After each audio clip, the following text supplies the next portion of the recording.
This is Boomer Life on CL 650. Talking with audiologist Dr. Ted Venema from NextGen and Mainland Hearing Centers all over British Columbia. We're talking hearing, of course, and hearing tests, which, we repeat, are free.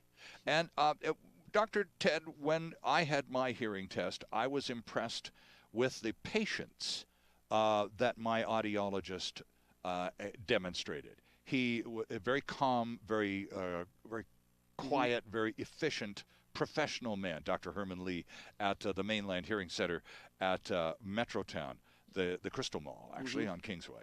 So he really paid attention. You said, earlier that, part of the process that you learn as either a hearing instrument practitioner or an audiologist is you learn the art of counseling people. And part of being a good counselor, I think probably the biggest part about being a good counselor is being a good listener. That's right. Pay attention to the person you're talking to. Get the person to talk when he or she comes in the office, but you're taking, at first, a case history. Right.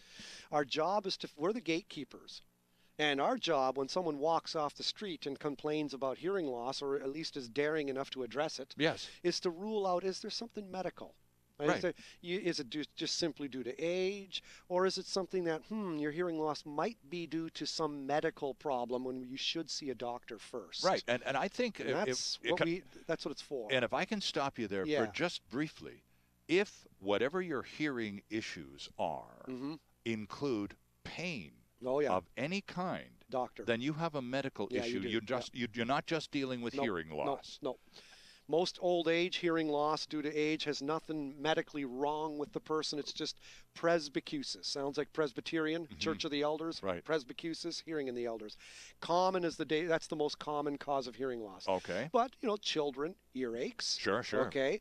Some people have dizziness episodes, hearing imbalances together. Right. Some people have hearing loss due to other reasons, and those reasons the person should be seen by a doctor first. Right. And once you've got medical clearance with that person and the hearing loss is going to remain, then hearing aids are an option. But an audiologist, a hearing test helps.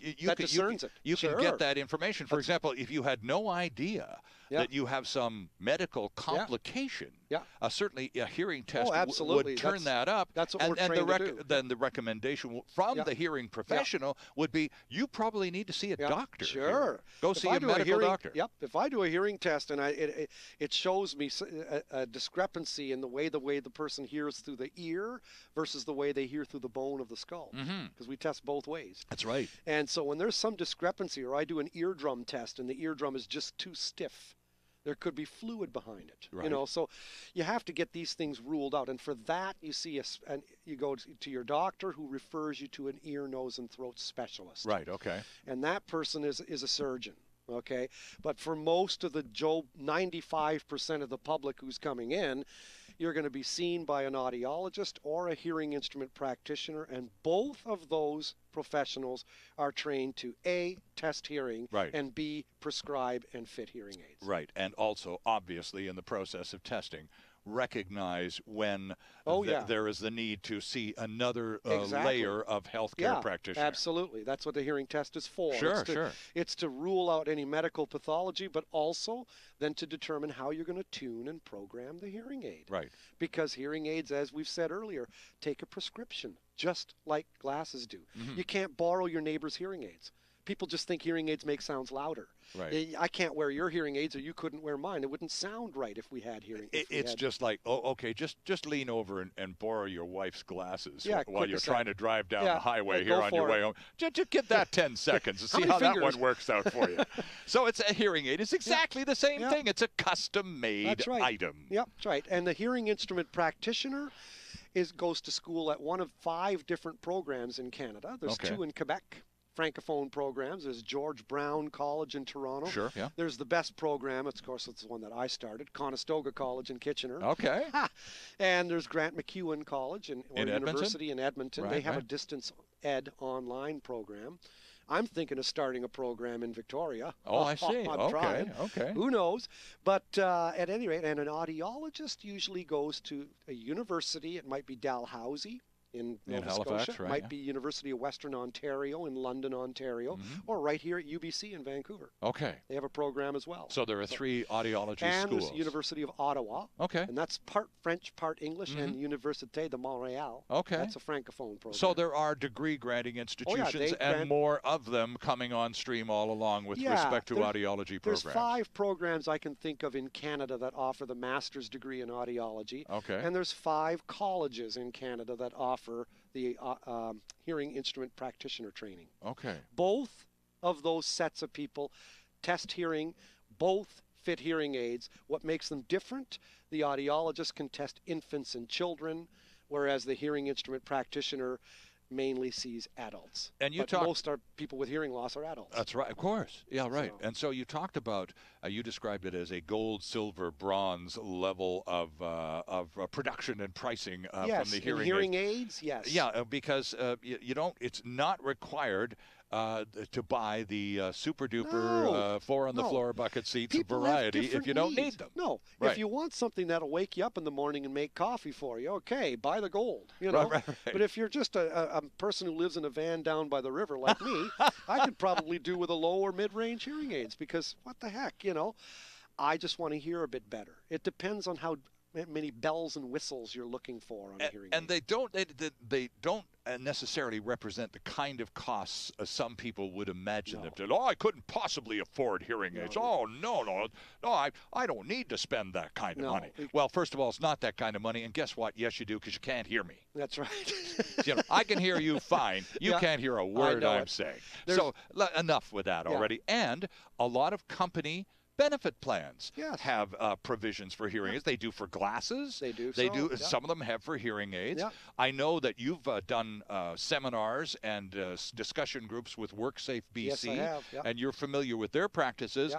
And if a person is in a workplace environment that threatens their hearing, With noise-induced hearing that- loss. that's right. Yeah. Then WorkSafe BC will work with that And person to get some hearing They do. protection. And so does Veterans Affairs Canada. Right. For veterans who've lost hearing due to the war. Right. Due to wars. And so there's, as you say, a person's private insurance agencies, WorkSafe BC, Veterans Affairs Canada.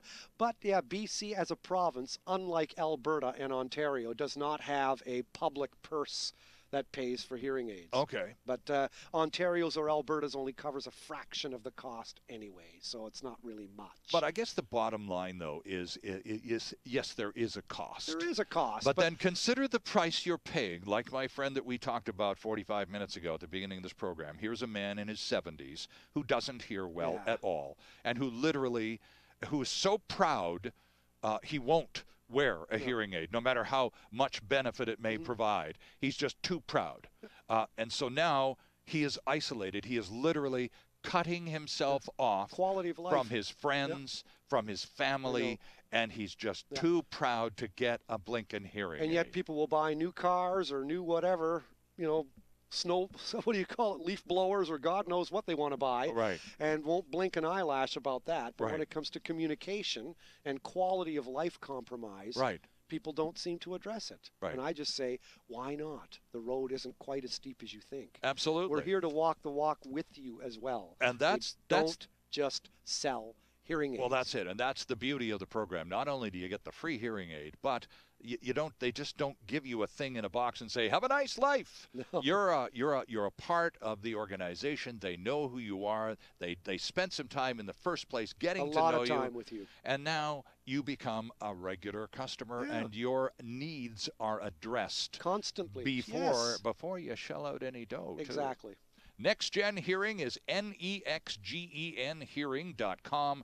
The other half of the company, Mainland Hearing Centers all over Metro Vancouver. Find a location near you at mainlandhearing.com.